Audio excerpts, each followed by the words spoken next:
Hi guys, this is Hiro. How's everyone doing today? Aje Balakim Cho. Sub Casey Ho. So today I have the topic of what I like to call the empty void trap. Okay, so our lives are never perfect, right? But we have a kind of ideal of how we want our lives to go, right? Like from 0 to 10, it's supposed to be this way, 10 to 20, 20 to 30, whatever, right? We have certain fixations about how life is supposed to be throughout certain ages. Now, as I just said, nobody's life is perfect, right? Even if generally things are going pretty good, something's gonna go wrong here or there, whatever. Even and that's if your life is like super super good and you're just kind of nitpicking, right? But the point is when things go wrong in our past or in the present, or they will go wrong in the future, what could happen is if we don't deal with this properly, this could lead to very very bad decisions in the future. Okay, what do I mean by this? So any decision we take, there's subconsciously or consciously our kind of past decisions or things that are stored in our brain like affect the decisions we're taking currently. Okay, now if we have what I like to call, there might be some official name for this, but if we have what I call, too much of this empty void energy in us, okay, what could happen is we're taking decisions purely to try to fill this empty void, and which is not a good idea. Okay, because most likely the empty void, actually I'm almost 100% certain this empty void is not going to be filled, and afterwards the decision you made is not based off of any grounded spiritual or mental uh, thought process or energy, and that's going to further tarnish your mental or spiritual state. Okay, I'll give you an example. Like people, because they feel like, let's just say that you feel like you haven't accomplished something enough, or you're not somebody or something like this. Let's just say you felt like, throughout your 20s or 30s or whatever, you feel like you didn't make enough money. Okay, so you have this empty void inside you. Now what this could lead to, let's just say, is throughout your 40s you buy a super expensive car that's completely out of your budget just to kind of fill that void.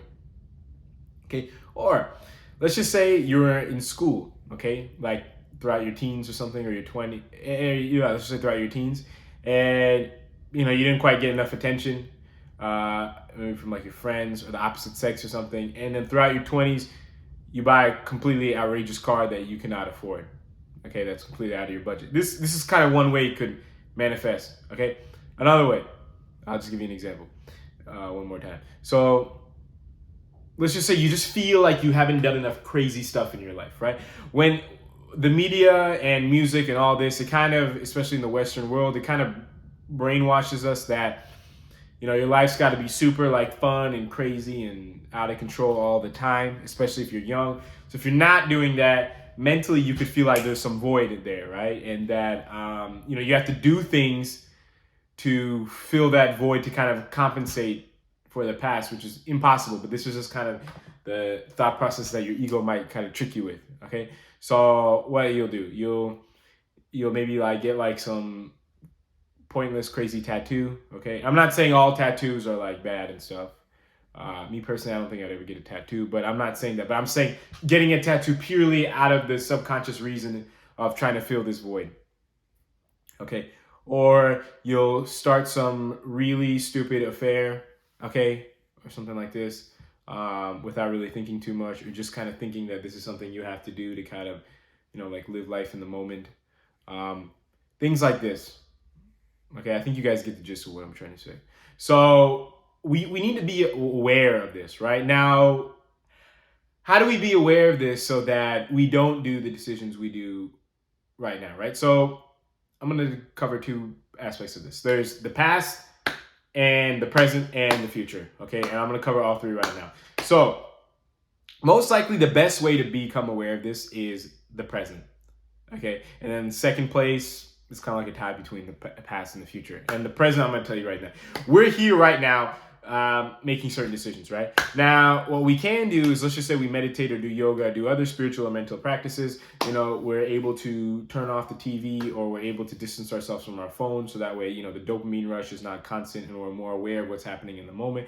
We can better see, oh, wow, I'm really making these decisions out of really bad mental reasoning. Okay, so right here in the moment, if we start doing certain stuff, we can automatically see the effect of why we're doing the things we're doing, right? Now, second place is kind of the past and the future. So we all the time have certain expectations about how the future was, and we have certain judgments and like grudges and things like that about the past. Okay, so when we slow down and we figure out what's going on in the present, we can also slow down and figure out how we're thinking in regards to the past and the future. And based off of that, we can tackle certain things. And I'm going to dive a little bit deeper into these things now. So, like I said, it all kind of stems, though, from the past to an extent, right? So let's just say we do slow down enough and kind of be aware of how our future expectations are, past judgments, and why we're doing the things we're doing right now.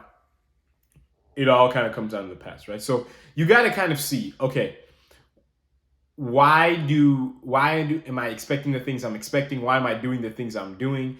And then once you figure out like the thing, like the what am I trying to say? So once you figure out, I guess, the root energy, let's just say you really, really, really are obsessed with a nice car. Okay, I'm just giving this an example. Let's just say I'm in my late 20s and I really, really, really want like a BMW like M5, okay? Then I can say, okay, I figured out I want this because of the attention, or because of, and I'm not saying everyone who gets a nice car is like this, okay? But I'm just giving you a hypothetical example. I want the attention, or I want to feel a little bit more confident about myself, okay? Now, that's you're already on the right track, and you can do things about that. Okay, you can start to build your confidence. You can start to detach from the validation of others. Blah blah blah. You can start doing all this, but to really do some more work, and you got to really slow down your mind enough so that this all comes up, because some of this stuff happened long time ago that you've been shoving down for a long time. But if you slow down your mind enough, and this involves basically turning off the screen and getting rid of any like things you're doing, like alcohol and stuff like that are turning off your brain or speeding it up, okay? Like this includes like marijuana. If you slow down your brain enough, things will start to kind of float out of your subconscious, like events, okay? Let's just say, throughout college, like you didn't really have like that many friends or something. I'm just giving you an example, okay? Or like you didn't really get attention from, other people the way that you saw other people were getting attention from. And now you're trying to get this car, right? So this is like, you can kind of acknowledge that and kind of accept your past the way it was. So that way this root feeling that you have kind of goes away completely at the real root of what caused this, okay? Another example, let's just say let's just say you want to do something real dumb, right? Like get a really like not so smart tattoo, or get in some affair that you really, really shouldn't, just to kind of, go crazy, I guess you can say. Let's just say you recognize that you had a really strict childhood, right? Okay, so you got to recognize first is that, okay, why am I doing this? And you're doing this because of some certain reasons, right? Like you're attached to the emotions that you get with this, or like your ego starts identifying with someone who has done these things so that you can feel better about yourself, okay? I'm just throwing out possibilities. I'm not saying this is the truth for everyone. But let's just say you go even further and you're able to identify, oh man, wow, some stuff is starting to float up, like, oh wow, like, I remember, I was raised in a really strict household and I wasn't allowed to do this, and this, especially at this, and this times, okay?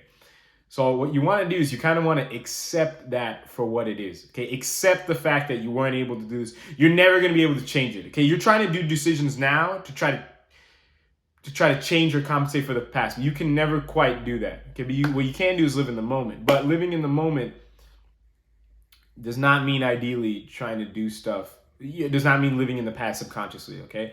So what we want to do is we want to just accept the past the way it was, okay? And once we do that, and this is kind of a slow process because things will just kind of float up. But once we do that, and once things come up, do not try to fight it, or do not try to change it, or do not try to tell yourself that it was not the way it was out of ego, pride, or embarrassment, okay? If you were like a loser at certain points in your time, at certain points in your life, I would strongly accept that, okay? Or if things were not technically ideal, especially in the social media world, right? Where like everyone, trying to portray themselves as like perfect and like, their whole life has been perfect and like, throughout the whole time, like they were doing things all on track, like the way they wanted. Okay, that's not true. And that's not true for every single one of you guys. But what we can do is when these things come up, at least subconsciously, we can accept that, at least within ourselves. Okay, we don't have to tell everyone like everything that's going on in our head, right? But we can accept it. Hey, like, you know what? During this and this time, things were not going, the way I wanted to. But that's okay. Okay, we're just gonna accept that. We're gonna accept everything we missed out on. We're gonna accept everything that we didn't do. We're gonna accept everything that happened to us. Let's just say something bad happened to us or something like that. Because trauma is also a big reason for a lot of this, right? Something real bad happened to you. You want to accept that, and you want to accept all the outcomes on that. And I have a little different video, just a separate video on trauma itself, so you can watch that. Just type in my channel name space trauma, and it should come up. Because trauma is a little bit of a different situation. Okay, like if something really, really bad happened to you, because it's a lot harder to accept those things, because the ego likes to identify, right? But it also likes to compare ourselves to others. So something really, really, really bad happened. It's really gonna hold that against you, your ego, okay? And there's certain things you need to do to conquer that or get over that, okay? But one of the things is basically just accepting what happened to you, so that you can release all the thoughts and emotions and also future expectations. Like if something happened, sometimes the future might not be the same, okay, as if that thing did not happen, but you have to just completely accept that for what it is. Like there's almost no other way to do it. Like you just have to accept it. What happened, how it affects things now, and how it affects things in the future. All fear is related to that. You just have to accept, okay? Trauma is the most extreme example of what I'm trying to portray. But a lot of times it's not necessarily something traumatic happened, but just things that, we've shoved down over time, and that, that we need to address, right? But the only way we're going to address them and they're going to start floating up is if we slow down our mind. Because when we slow down our mind, that's when our ego really starts digging deep and tries to throw things at us that are really bothering us deep down. But like I said, you got to slow down for that to initially happen. But I'd say a great way to start is just recognize what you're doing right now and try and question the things of why you're doing right now. And slowly over time, you'll build that awareness of what you're doing now, how it's being affected by what has happened in the past, and how those are kind of affecting your life moving forward in the future, okay? So this is kind of like this empty void trap that I want to explain to you guys, just basically questioning the decisions you're taking now, especially in the Western world where, we're doing things to always try to fit in and do things like that, okay? And this includes a lot of social media posting, okay? We post a lot on social media to fill this empty void inside of us, okay? And there's healthier ways also to fill this void. This is something I want to say to you. You don't have to just completely accept, we're not all monks and stuff like that, okay? We want to participate and be happy in life. There's other ways to fulfill satisfy ourselves or find true fulfillment rather than trying to fill in voids subconsciously that were created in the past, okay? But I think this is a good length for this video. If you have any questions or comments, as usual, you can let me know. And until next time, I'll talk to you guys later. Thank you all very much for watching.